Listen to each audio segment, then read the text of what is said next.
मनोहर मेश्राम आणि तो तिकडे तो एक मद्रासी आहे, इडलीचा व्यवसाय करते. त्याला मारून आला आणि इकडे धावत धावत पहिले एका घरी लपला तो.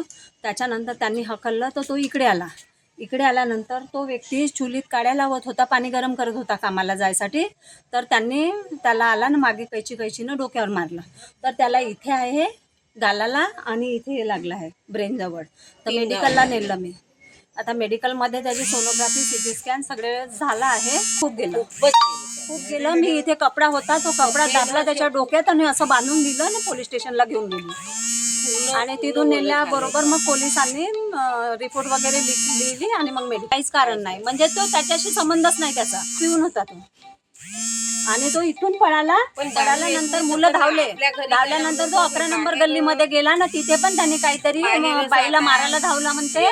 तर ते मुलं त्याच्या मागे धावले आणि त्यांनी तिथे तो पळत आला पोलीस स्टेशनला. त्यांना कडी सजा मिळायला पाहिजे, काऊन की निर्दोषला जर त्या व्यक्तीचा गुन्हा असता आणि त्यांनी जर मारलं असतं तर तो गुन्हेगार असता. पण तो काही न करता त्यांनी त्याच्या अंगावर हात टाकला, म्हणजे हा फार मोठा गुन्हा केला.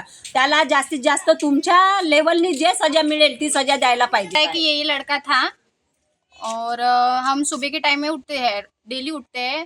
वो बाहर वो पानी लाने बाथरूम गए थे, वहाँ से आए और बैठे थे चूल जला रहे थे.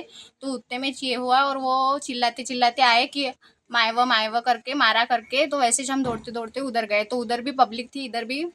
तो उनका फिर वो भी भाग गए थे जिनने मारा वो.